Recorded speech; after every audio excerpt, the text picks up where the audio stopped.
everyone, and welcome back. Today we are going to be talking all about the complexity of autism and stress as it relates to autism. Our guest today has a revolutionary approach which is empowering. And while the approach can be used on the most complex cases of autism, the approach itself is quite simple in nature. It focuses on a lifestyle approach. Why I love today's guest so much is because she thinks like I do. Her holistic approach to autism aligns with my own viewpoint, and her message truly resonates with me. I am so delighted and very honoured to have Dr. Terry Hamlin all the way from the USA joining us today. Dr. Hamlin is the Associate Executive Director at the Centre for Discovery, a premier specialty centre for children and adults with complex developmental disabilities, including autism spectrum disorders. She has been active in the field for more than 33 years and is the author of the recently published book, Autism and the Stress Effect.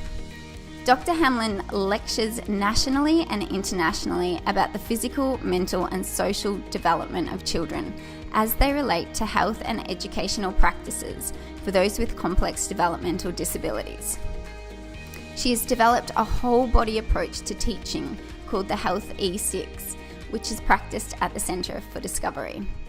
Actively engaged in research, Dr. Hamlin oversees the research program at the Centre for Discovery, including the Lab School initiative that is designed with advanced technology to study the effects of the environment on children with autism. Welcome, Dr. Teresa. Thank you very much. I'm thrilled to be here with you today, and especially because you're talking about one of my favorite subjects in the world, which is children with autism. And I find no matter where I am in the world, the issues are the same and the questions are the same. So I'm thrilled to be a part of your show today. Oh, I love it. I feel very privileged to have you on the show. So we always start the show with talking about the journey and how our guests got to where they are now. So take it away. Tell us about your background and your journey to becoming so interested in the science behind autism. Sure. Well, I'll say that I started in the field about 35 years ago. My undergrad and graduate degrees in college were both on working with complex populations. And I started really with very, very medically involved individuals, with a real team approach. So we had physicians on our team, we had clinicians, we had teachers, we had parents. And when you're working with really medically complex kids, all of their body systems are involved, and it requires really careful observation, to figure out how the child is doing, especially if they're nonverbal. So you pay really, really close attention. And I think that's where my journey began. So I worked with very, very complex children for about 10 years. And then all of a sudden, we started to see a population of children called autism. They had a diagnosis of autism.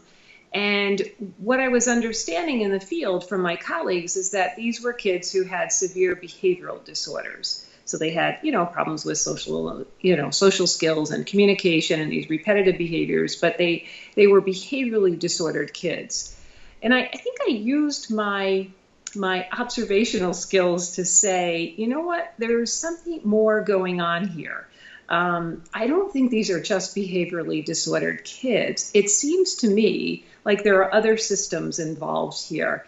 And, fortunately, in the center where I work, the Center for Discovery, all under sort of one umbrella, one roof, we have, the best doctors and subspecialty care physicians. We have a whole bunch of clinicians, the OTs, the PTs, the speech pathologists, and we have all the teachers. So we all got together to say, we need to think about how we're approaching these children, because just using a behavioral model is not going to help. And we started talking to parents, and the parents were saying to us, our kids have failed this typical model, so something's not right. And, that is where I think I began to become very, very interested to say, I think there might be a better way to help here. And it's been an incredible journey. And I think all of us at our center have seen so many children get better, and so many families, get better as well. So it's been very exciting. I'm passionate about it. We're only in our infancy, I think, of where we actually can go. But it's remarkable. And I think, knowing what you do and reading some of the things that you talk about as well, we absolutely are very, very closely aligned with what we're doing, with what you're doing as well.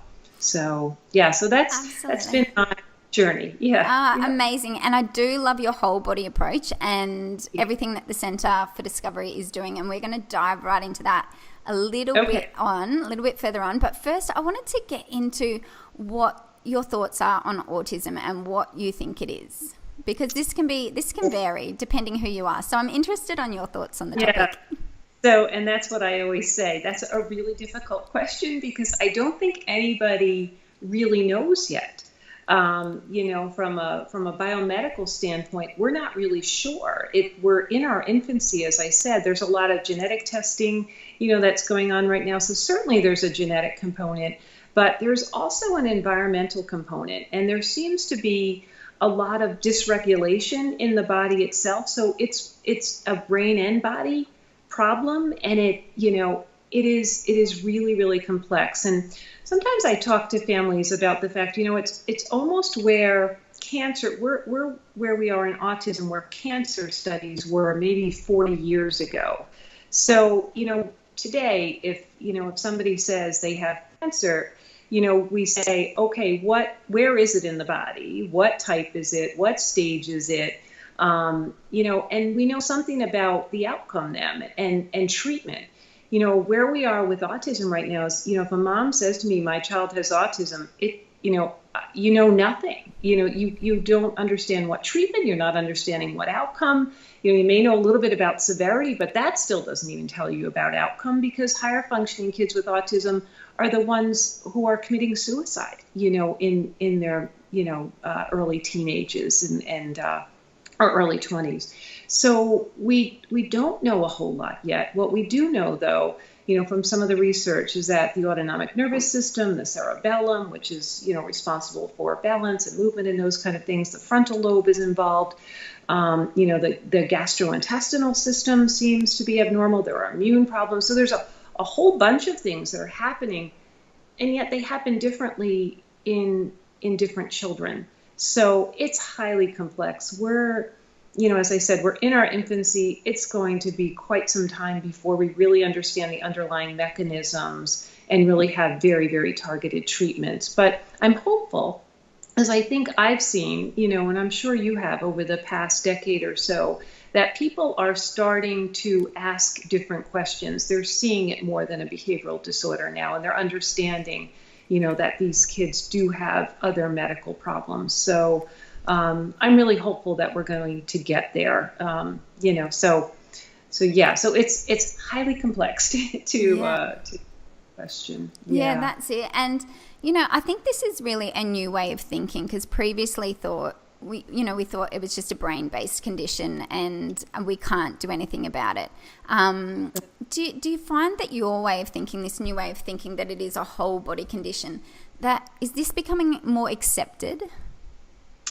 We're a center of excellence for New York State, so we've been doing a lot of training now for the past couple of years, and people, I will say, are much more open to it, only because we have mounted a lot of data. And when I say to other physicians or teachers who are working with children, and parents know this, but I say, does the child sleep through the night? And most of them say, no, not on a regular basis. So, they're recognizing that they have sleep disorders. And then when you think about gastrointestinal problems, do they have regular bowel movements? And so often these children have severe constipation, which could be a result of chronic stress.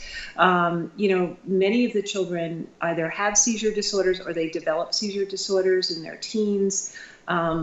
There's a lot of obesity, again, could be a factor of underlying, chronic stress conditions, but it could be something else as well. So when you start to point out the fact that there are these other problems, people who are working with these kids say, you know what, you're right. I've never thought of that. So I think they need to see it. They need to understand it. They need to see the data. And when you present that, they're much more open. there are a group of people who are still sort of, I want to say zealots on the other end, who say, no, it's a behavioral disorder and you just need one treatment and that's that. But, that's been happening now for 15 or 20 years, and there are a lot of kids that are not getting better. As a matter of fact, some of them actually get worse under those conditions. So I'm hoping that group is going to come along as well, because there isn't, that works for some, but it doesn't work for all. And we're in this to help everybody. We've got to figure out, every kid matters. So I think, I think they're coming along. Yeah. So, yeah. You mentioned about the gut problems, sleep disorders, seizures. Are these co-occurring conditions that go along with autism? Are they part of autism? What are your thoughts on that? Yeah, so that again is one of those things where you will have some physicians and clinicians say that there are certain subtypes of autism that is absolutely a part, and actually they cluster together. Others will say that those are just conditions that seem to happen with autism, but they're actually separate conditions. Knowing what I know and the kids that I'm treating, I think that they are clearly a part of the autism. And there's some underlying mechanism, whether it's autonomic nervous system driven, whatever it is, but these problems are coming out of the autism. That's just part and parcel of this diagnosis, as is, severe anxiety as well. That seems to come right along with the autism, but it's different gradations, and it can change over time. Part of the concern is that it seems to actually get worse, in the late teen and the early 20s and the 30s. If those problems aren't treated, they get worse, and the autism seems to get worse. So whether it's separate or one condition, it doesn't matter.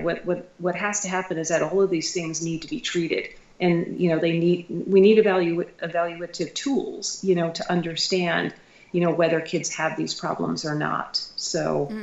Absolutely. But these are questions we hear all the time. Well, I think you hit the nail on the head. I think, we've got to look at the whole child. It doesn't matter, their diagnosis aside, that's really just a label to help us sometimes understand what a child might be, what symptoms they might present with. But at the end of the day, we do need to look at what is actually happening with this child, because as you mentioned earlier, every child is different. So we need to take that really holistic whole child approach and look at what symptoms, whether it's sleep, seizures, gut problems, behavioral, psychological, physiological, biological, it doesn't matter. The whole body really needs to be taken into account. That's exactly right. Yep. So in terms of complexity, I have seen you've done a talk, and that's on YouTube, on the complexity of autism. Can you talk a little bit about the complexity? Because just froze on my screen here. The complexity of autism, because you do talk about this a little bit in your book as well, and I know that these co-occurring factors do play a part in that. But if you could enlighten us on the complexity of autism. Yeah, so I think, as I've said, there are these other medical problems that occur in children, and they don't just occur in isolation. What can happen is that they can interact with each other and actually make the condition much worse. And indeed, when you look at some kids, so there's a high prevalence of GI problems. There's a high prevalence, as I said, of the seizures, of immune problems, of gastrointestinal problems, and then there are the mental health problems where you have, the anxiety, OCD behaviors, and even, suicide attempts in the population. But they can co-occur together such that you even have higher rates of cancer, higher rates of Parkinson's later on, in age.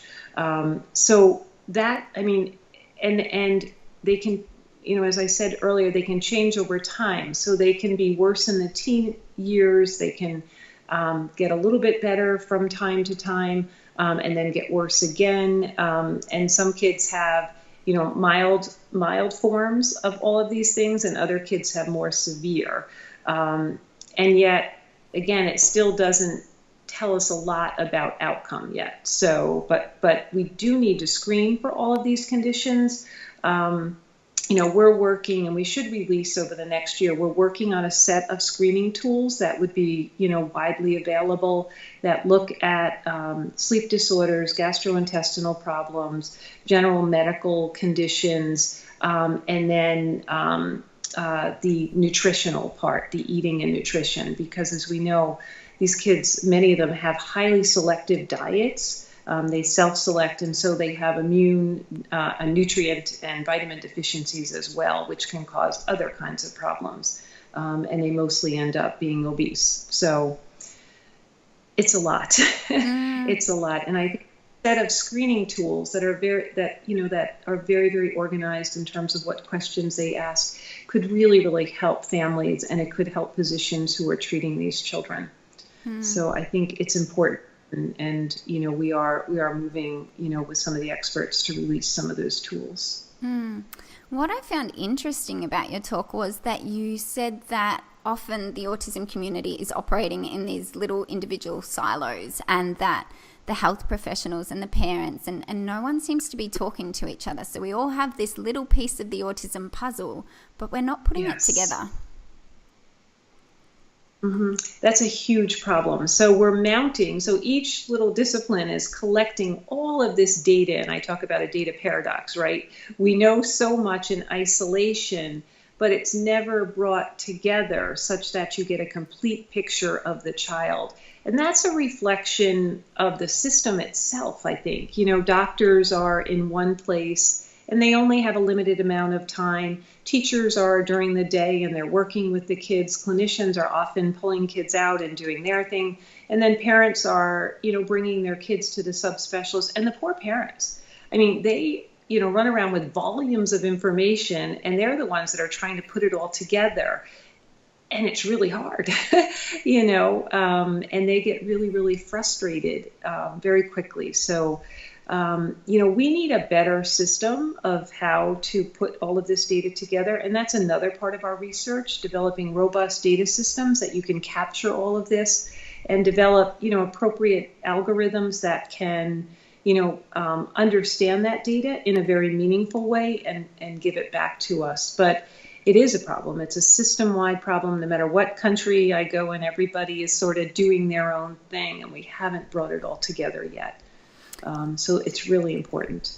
And I think it's usually the parents that bring it all together, isn't it? With the diet, we're sort of not looking into diet until parents say, hey, this is working for my child. And it's not until we get enough, individual case studies, I suppose, of parents who say, yes, this kind of diet is working. We're seeing benefits, we're seeing results, that we sort of start to do the research into it. So we're sort of a bit slow on that research front, aren't we? We definitely are, but you are absolutely right. Anything I think I've ever learned, or even if I do learn something from another professional or whatever, I go back to the parents to say, does this make sense to you? Are you seeing this? Yeah. And they certainly can tell you, and so I think, having clinicians and professionals really listening to parents is extremely important.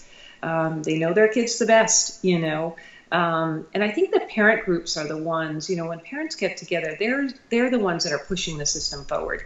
And that's really, really important. We worry so much about, money that's not going into research to really help kids in real time. There's a tremendous amount going into genetics, and, that has to be done. There's no doubt that's really, really important.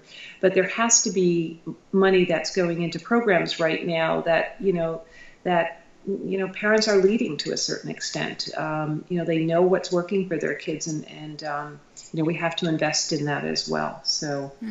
Absolutely. Now, you're the Associate Executive Director at the Centre for Discovery.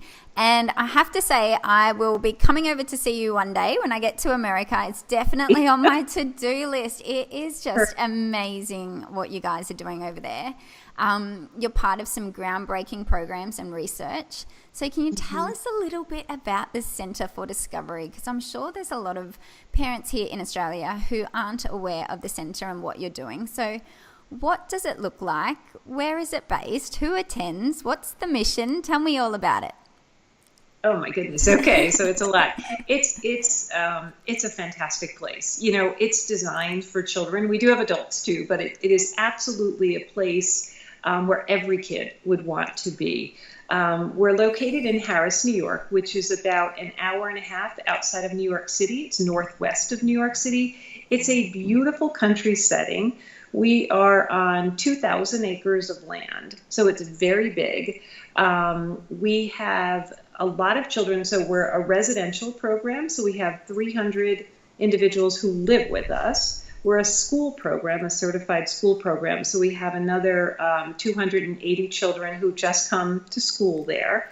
We have a medical center, so it's open to parents and to the public, so if they have a child who has autism and they want to come and see our subspecialty physicians, they can do that as well. So we serve literally thousands of people through the medical center and through these other programs.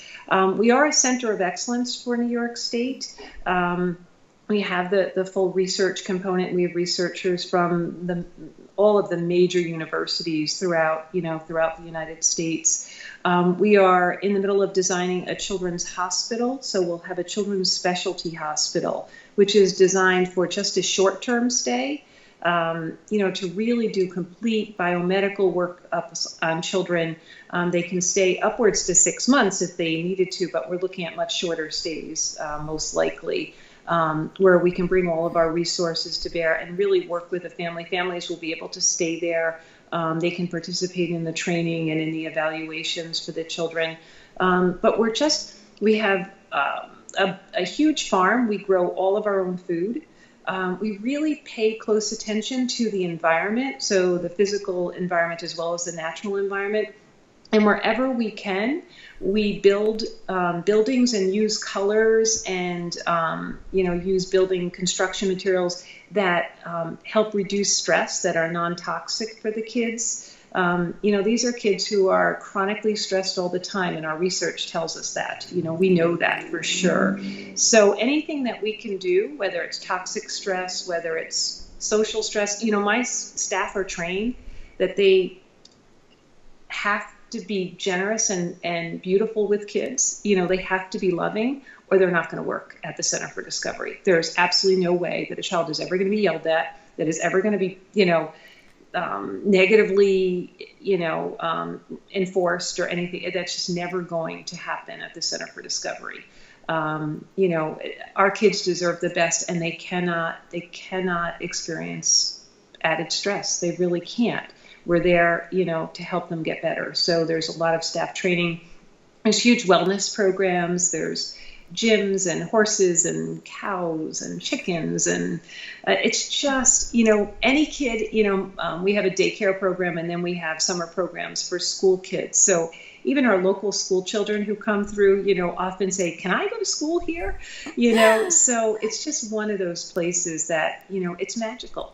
You can, and it's in a sense it feels spiritual too when you go there. You feel love, and parents often say that, like they'll walk away and say, "This is a place where, I can let my child live," and that's really hard for a parent to place their child residentially. It's the hardest thing, a family will ever do, and so for a parent to be able to trust us with their 5 or 6 year old, we have to be good.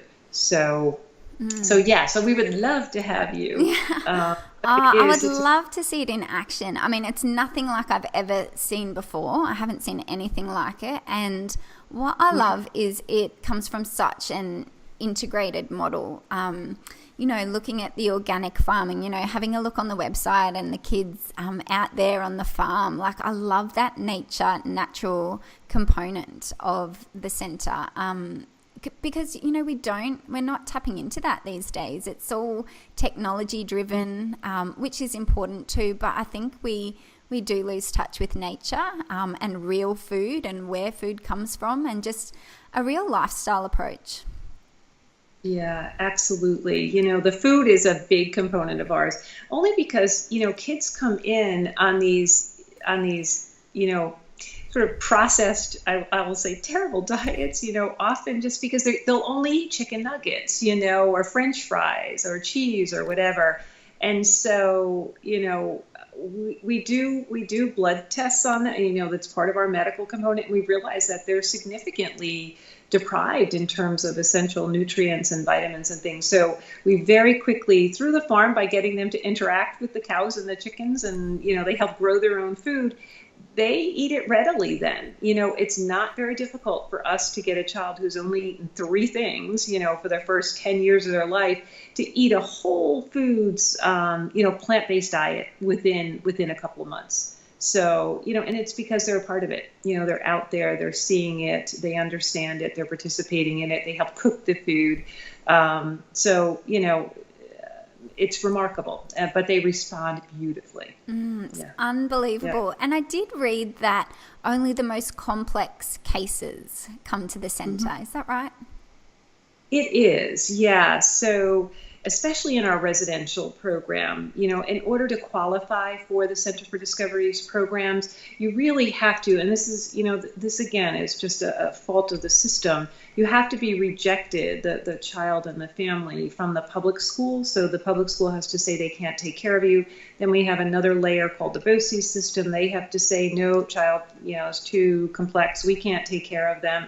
And then they have to, be able to apply to other residential programs, and then they can get to us. So I always say, by the time a parent gets to us, they've seen so many rejections and failures. It's, we're doing a lot of work trying to mend how that family feels, because they don't feel very good, or they're very angry. So, yeah, so we take those children who really nobody else can care for. And typically they have pretty severe behaviors, either aggressive behaviors or self-injurious behaviors, which is why, people say they can't take care of them.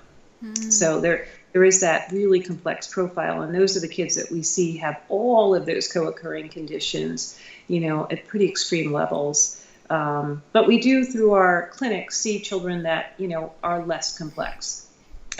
So we do see the range of kids as well. And we do help inside school districts. School districts will call and hire our staff to help them inside a classroom, help teachers, manage kids who are less involved inside the public schools. So we have full range. Yeah. And I'm curious, you said at the start that you have occupational therapists and speeches and traditional type therapists at the centre. Do you follow a certain methodology in terms of ABA or, social relational models, or a bit of both, or how does it work? It's a very eclectic model. So yes, of course, we have good behavioral techniques. We have BCBAs there, and we have our psychologists, and but we look for the root cause of the behavior first and foremost. Like, I'm not really quick to develop a full behavioral program if a child is having an aggressive behavior. I want to understand that first. So, do they have a toothache? Are they getting frequent headaches? Do they have underlying seizures? Is it that they're not sleeping at night? What does their GI system look like? What else is going on? Because behaviors just don't occur. And yes, we need to be able to manage them. So we need good techniques so nobody gets hurt.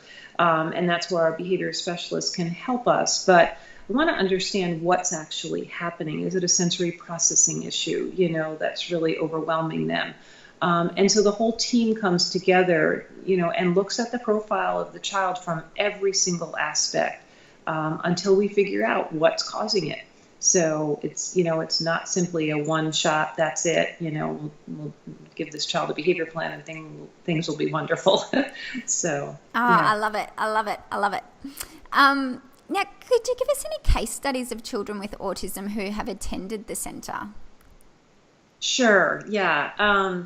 There's one boy in particular who, I see all the time. So he's a remarkable young man. But he started at the center a couple of years ago now, 4 years ago.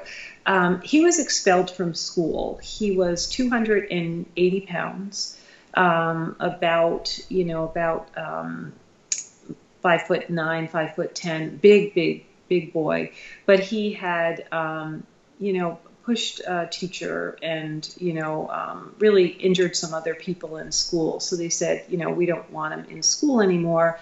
The parents were really struggling because, nobody could help them in the home because he would have such explosive behaviors. So they actually ended up, and he didn't want to leave his bedroom anyway, so they actually ended up just having a program in his bedroom. He ate in his bedroom. He went, he had a portable toilet in his bedroom. He stayed on his computer all day. He was just an angry young man.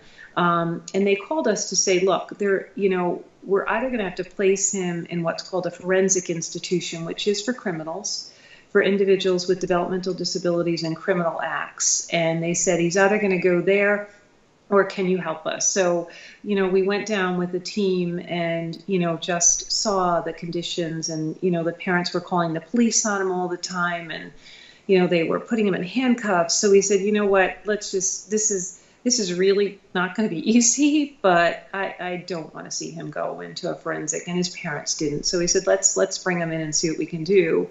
So we admitted him into the residential program, and we started really, really slowly. He didn't want to walk even. I mean, he was just morbidly obese. He only ate pizza and a block of mozzarella cheese every day. Really, really unhealthy. And I think that's the reason that we said yes to begin with, because if anything, we knew that we could get him to eat our diet and maybe, work on the obesity. And so it took us, it was the full team working with him for the first couple of weeks. And, he would scream, you're going down. And, it's what the police used to say to him. And, but he started to respond to the program. We started to get him outdoors more and walking, didn't put a lot of pressure at first, started to just show him the foods, let it, be on a plate next to his plate. He didn't have to eat our foods yet. But slowly but surely, he started to come around. And within 8 months, he had lost almost 100 pounds, under the guidance of a nutritionist. So, yeah. He was participating in most of our programs at that point. He was going to school on a regular basis. His really aggressive behaviors had really calmed down. And after about a year and a half, his dad, had sent us a letter. Billy, this young man, was able to go to the prom.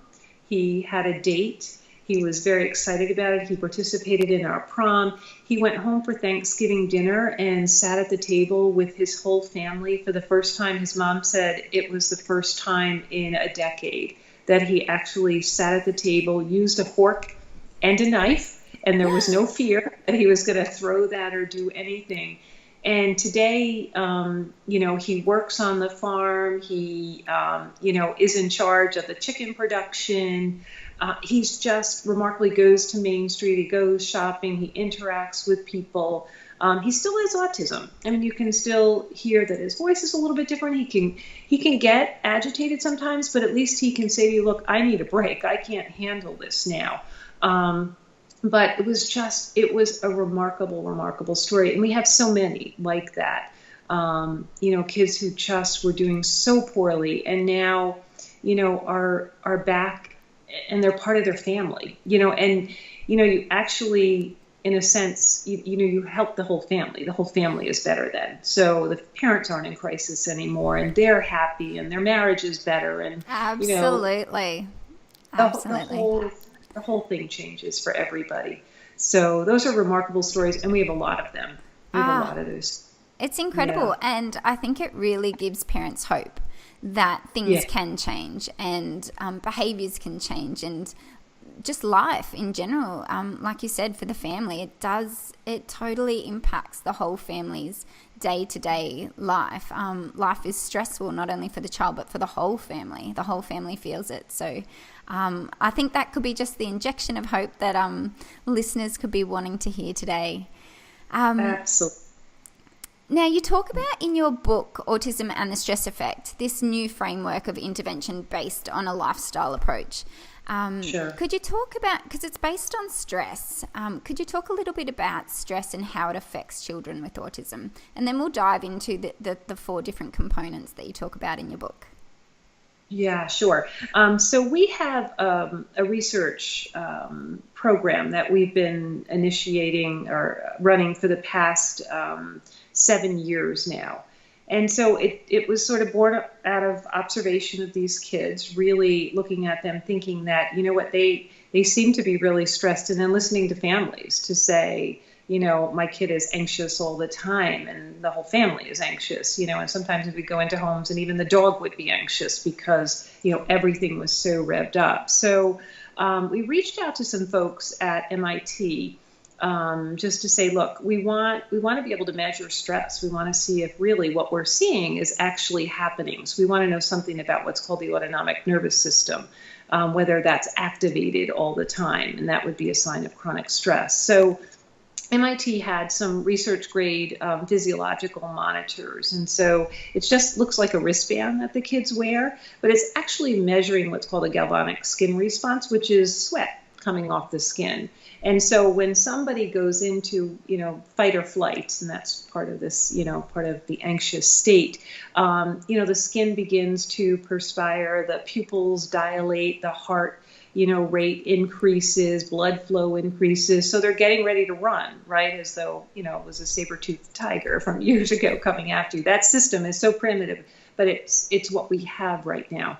So we did get the monitoring systems, and we started to see the most remarkable things. And that you know, I'll give you just some examples. You know, a child would leave the classroom and drop to the ground, you know, just because of behavior, right? So they fall, you know, they drop to the ground and they're not going to move. And so, you know, our behaviorists who were there are saying, you know, it's because they don't want to go to the next activity, you know, so we need to figure out how to make that next activity more exciting or whatever. Or, you know, let's see if we can't give them a reward and get them to go a little bit further or whatever. But what we saw on the monitors is that their heart rates were almost to the point where they were ready to pass out. They were so stressed because of the transition. Just going through a door from a threshold to another space stressed them out so much that they just couldn't do it. So, you know, we created these transitional benches. So when a child leaves the classroom, they can actually sit for a few minutes. The teacher will say, here's what's coming next. And their heart rates normalized. They didn't increase. They didn't get stressed, and they were able to go to the next activity. So there was nothing about the next activity that frightened them. It was just the unknown of going from one place to the next. And if they had the opportunity just to understand what was going to happen, they wouldn't get stressed. So we saw children like that. We saw children who parents would say to us, or the teacher would say, out of the blue, they tipped the table over. And we could see in our lab school that no, actually that wasn't out of the blue. That child was showing signs of stress, you know, 2, 3, 4, 5 minutes before that, sometimes even 15 minutes before that. So there was a buildup of stress where you could have intervened and helped that child before they just had this behavior. The other that we're seeing is that children after an event, after they do get stressed, after they do something, you know, it takes them a really long time to calm down. They may look like they're back, you know, and teachers will try and re-engage the child. They're now sitting and they're like, okay, let's continue on with the lesson. And then the child has the behavior again. They don't calm down, many of them, as quickly as typical kids. So there's a real sort of latency in that calming down period that people need to know about and pay attention to. Our data is under analysis right now at the University of Missouri, and within the next couple of months, we should have some research papers coming out in peer-reviewed journals. So this will help the entire field better understand the stress system. But what it did, I think, for our staff and our families was confirm that there are other things going on with these kids. It really is not a behavioral disorder. There are absolutely underlying conditions that are stressing these children out that you can affect, you know, through simple techniques, through helping the child understand what's going to come next.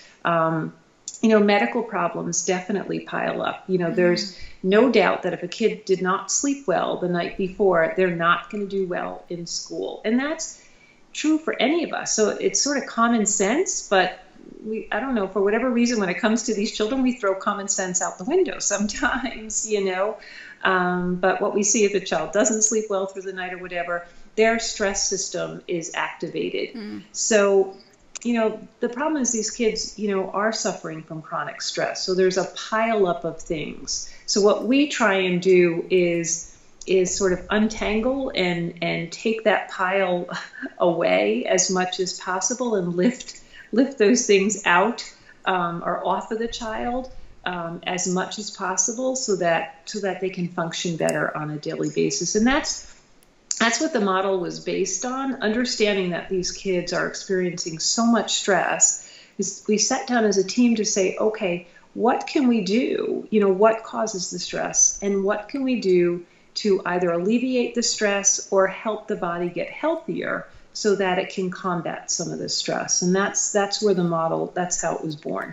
Really thinking about these kids, but having hard evidence. We absolutely have 7 years worth of data on many, many children. So a huge corpus of data that, nobody else has on these kids and no one really understands, especially in the population of really complex kids, because they're the ones you can't get into a laboratory setting. So you have to do it in real time. And I'll just say one other thing, but it's not just the children wearing the monitors, the staff wear them too. Fantastic. The staff, I don't think we're aware. Some of the staff would say, I'm very calm. And we say, come here and let me show you what your monitor is showing us, because we can see that, and we're saying you're really stressed. So you also need to do things, like taking advantage of our wellness program, our running program, those kind of things to help yourself, so you can handle it better. Because although you may not think you're stressed, you are. So I think it's great, that measurable data, so you can have a look at it and then work out why is the behavior happening, what is the root cause. That's right. And when you talked about the child who would tip over the table, it just made me think of I had a similar client who had really destructive behavior. And I think a lot of the time, we found out later that it was because of a sensory overload. So there is that underlying neurological complexity that often gets missed because everyone else doesn't tune in to the hum of the air conditioner or the flickering light or the sound of the fan or whatever it is that's deeply irritating the child. And I just thought it'd be so interesting, and you'd be able to find out so much quicker if we had these systems on the children to be able to tell us the build-up of stress, so we can start tuning more into their world, so we can find out what exactly is going on. Yeah, I totally agree. And I think they're becoming, they're much better quality monitors that are out there right now. And I think Google has one now that I'm hoping that they're going to release. They're using it in research, programs right now. So I think more and more these will become available. When we started, our first one, believe it or not, because it did heart rate and heart rate variability as well, was $30,000. Wow. Now we can get them for $1,500 that are research grade, but we know that very soon they're going to be more affordable for families. The $150 version of the Fitbit or whatever, those are going to improve. There's no doubt about it. There's a high demand. I think, just given chronic stress, sleep disorders, obesity in the general population, these are the kind of things that will really help people self-monitor, and then we'll be able to use them for our kids. So it's coming. It is coming. Awesome. So, but we're a lot, and I hope that we can publish, in the near future and really help more people become aware of this. So because so many of the strategies that you use at the center can be used at home as well if parents knew what to do. And your book, Autism and the Stress Effect, everything's in here. So if parents grabbed a copy of that book, they could start implementing strategies at home right now. Exactly. It was, yes, I wrote it for parents, and a lot of my parents helped give input for that book. Absolutely. These are the kinds of things that they're doing at home, and it makes a huge difference. And it's not just a difference for the kid, it's a difference for the whole family. So everybody gets better, and that helps. It helps, everyone. Yep. Absolutely. Can we dive into the 4-step approach that you talk about in your book? So if you wanted to start, maybe just a few simple strategies that parents can start using at home. So maybe start with environment. Sure. What I always say to the parents is that, in terms of the environment, there are 3 things. So there's the physical environment that they can take a look at in their house. And, kids with autism need a fair amount of structure. So,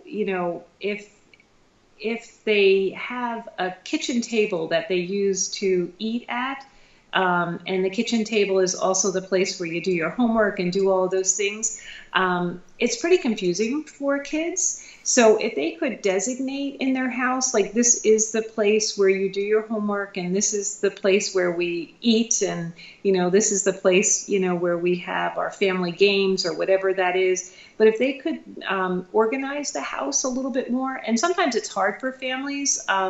I've often advocated that, there may be your next door neighbor or your best friend who's a really good organizer. Like, call on them and say, can you come in and just take a look at my house and see if there's a better way for me to do this? Just like our transitional benches at school where the child sits and they get organized. Those kind of things also help in the family's home as well.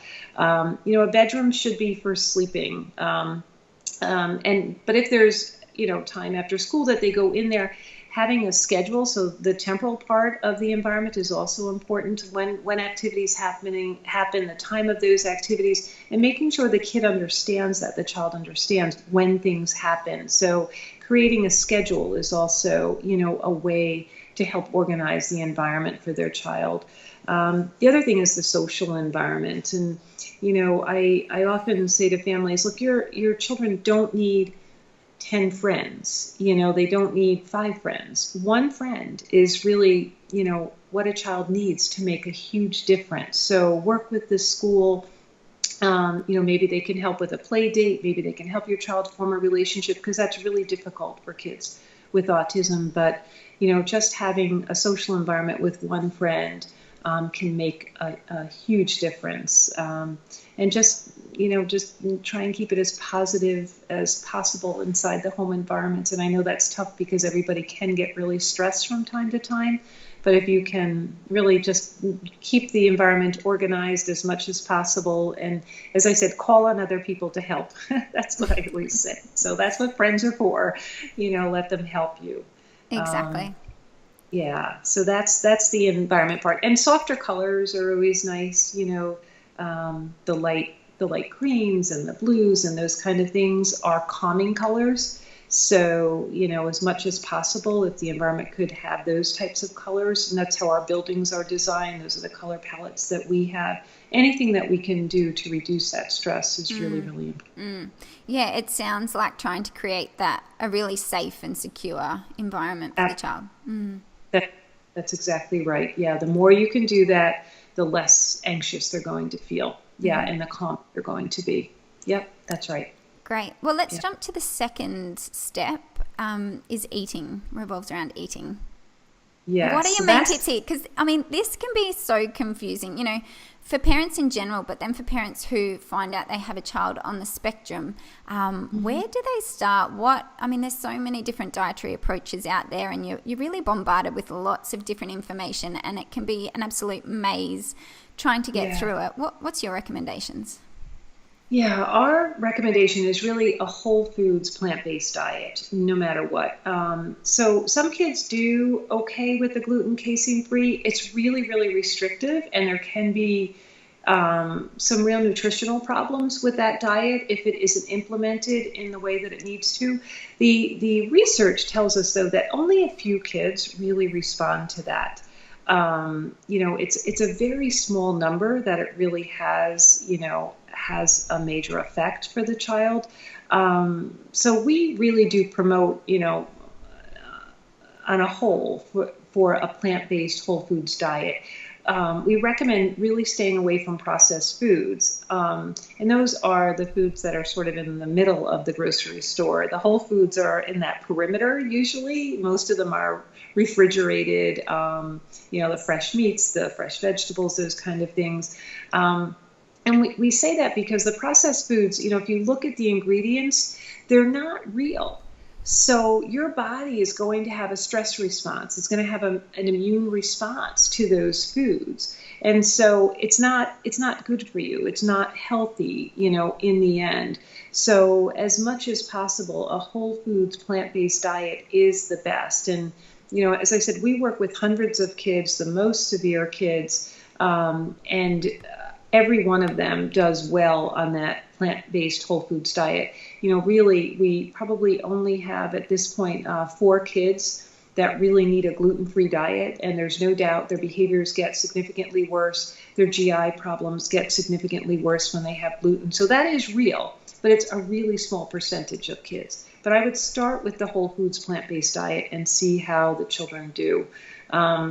We have a whole program we talk about, it's called the FED program. It's hard sometimes to get kids to eat that diet, but if you do it systematically, you can get the kids to eat. When you say plant-based diet, you're not restricting meats at all, are you? No, not Okay. at all. Sorry. Yeah, it's whole foods plant-based, but yeah. So the majority of it is our vegetables, but right. No, we have meats, we have chicken, fish, all the red meats. Yeah. But more vegetables than meats. But absolutely, yeah, that's right. Okay. Kids need that. Awesome. Let's get into the emotional side of things. Yes. So the emotional side is, really obviously very, very important.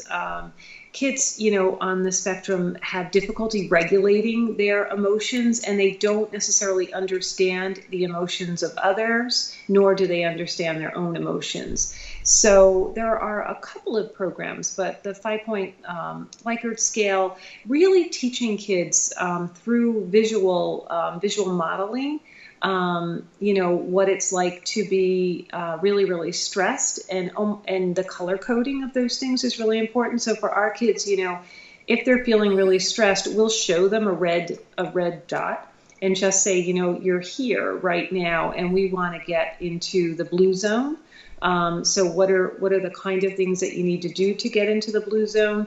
And we teach a lot of strategies like yoga, like meditation, meditation in terms of how to breathe deeply, anything, going out for a run or something like that will help calm the child. So we give them a lot of strategies so that they themselves can begin to self-regulate, because they just, without that, they don't understand it.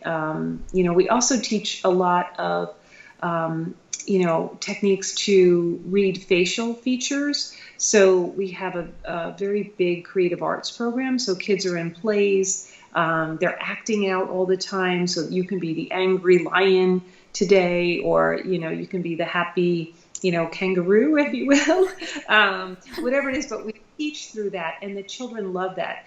And there's something that we're exploring right now. If you give children a microphone, and they can actually have a microphone and, act out, they actually seem to learn much better, and they seem to begin to understand voices better. So we don't have a lot of research on that, but we are going to start to study that. So there's something about that as well. Using Disney movies, of course, also seems to help. There's a safeness, but there's a lot of variability in voices there, so you can point out different emotions through the Disney movies if that's appropriate for the child. So there's lots of ways, but we need to understand that our kids, although we may look angry or whatever, they may not understand that at all, and they don't even understand their own emotions. So we have to teach it.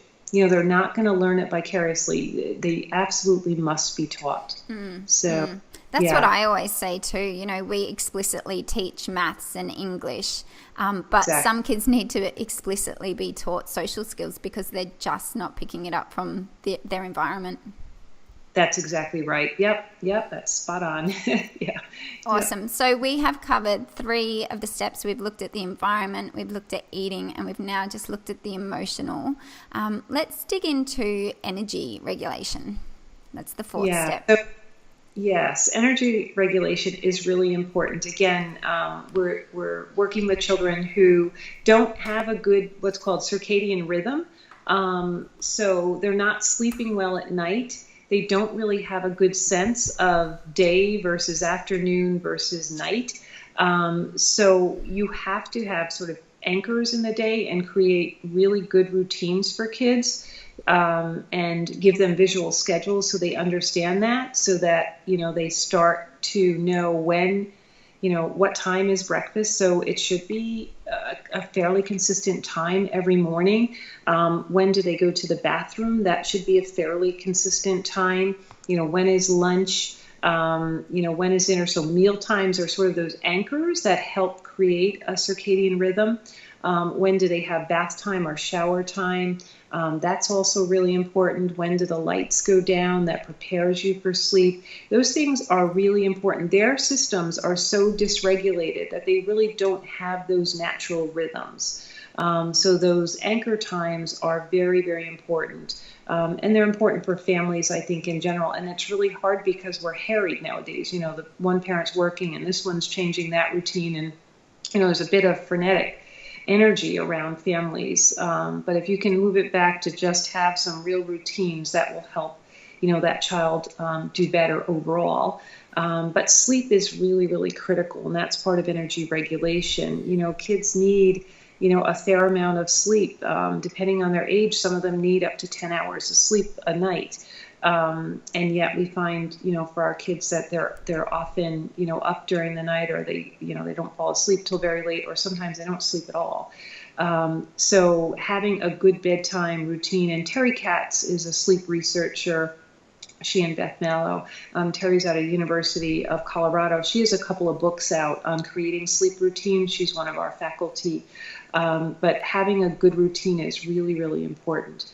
And then I think that the big thing around energy regulation is making sure you're getting enough vigorous exercise. So John Rady talks a lot about vigorous exercise. He's probably one of the leading authorities on what exercise does to the brain and the neurotransmitters that get released, and how, dopamine and serotonin and those things that are really important to help you stay calm are released during exercise. So all of our kids get a really heavy dose of exercise. Yeah, and it helps them sleep through the night. Exactly. And I think we're living such sedentary lifestyles these days. It's just in our culture. It's not deliberate a lot of the times that these kids aren't moving, but it is in our culture to come home and sit and watch TV or play PlayStation. So these kids are being brought up in this environment. It's not like it was 50 years ago when people would go outside in the street and play cricket on the road or in the park. Yeah, it's definitely changed. It sure has. And kids with autism, because they have problems with the cerebellum, they're not very well coordinated. So they would rather sit on the couch with their iPad. Exercise is intimidating for them. It's that comfort zone, isn't it? That's their comfort zone. As soon as they try and step out of that stress response starts to kick into overdrive, because I don't know how to coordinate my body to do this movement. So I'm going to just sit here because I'm safe. Yep. Stable and I'm safe. That's right. Yep. And yet they need to be moving. So that's the thing that's going to help all of that. So yeah, it's a bit of a catch-22, isn't it? Trying to work out how to juggle it all. Yep, that's yeah. Well, we're almost come to the end of our interview, but I do want to finish with the 5 rapid-fire questions. So, okay. Number 1, what is one habit that parents can implement today? I would start with either developing a really good sleep routine for the child, or I would start dancing. So exercise. So I always recommend to parents, do something fun, get into, and I don't know if you have Zumba. I'm assuming you do. Yes. In Australia. Mm-hmm. So I would do Zumba every evening with my kid and let the whole family do it. Put on some crazy songs and move, but it's a really good way to start to get a child to exercise, and the whole family. And it's a fun activity. Our kids love it, absolutely love it. So I would do Zumba. Love it. Great. Number 2, what do people never ask you that you wish they did? I wish they would ask more about friendships. because I think parents are overwhelmed. They do want their kids to have friends, and they often think that they have to have a lot of friends. And so they don't often ask about that, but I often bring it up and just say, just develop one friend for your child. It's going to make a huge difference. So I like to talk about friendships with. Lovely. So important. Yeah. So important. Number 3, what book would you recommend that all parents read? Well, besides mine, I would say Spark. It's called Spark. It's by John Rady. It's the relationship between exercise and the brain and what it does. So it's great. It's written for families. A lot of school districts implement the Spark program, but it's very well done, and it has all the science behind the exercise, and it'll make a difference in your life. So great. I haven't read it. I find every time I ask this question, I hear a different book that I haven't heard of, and I feel like I've read so many books, but there's just so many out there, isn't there? My gosh. There sure are. Absolutely. Yep. Great. Yeah. Okay, so number 4 is, what is one of your unfinished bucket list items? Oh, my bucket list is so big. I don't think I'm going to finish my bucket list until parents feel hopeful. Until, a child with autism is born and we can say to that parent, we know what to do. So all of the continued research, these things are all super, super important. So yeah, it's big. But I'd love to go to Australia. So I'll get that on my bucket list too. Oh, great. We'd love to have you here. I'd love to have a centre here, like the Centre for Discovery. I mean, how amazing would that be, that if there was one of those in every country? Absolutely. Amazing. Remarkable. Yeah. Number 5, last question. If you could only offer one piece of advice to parents, what would it be? Mm-hmm. I think start slowly. Only do one thing. Like,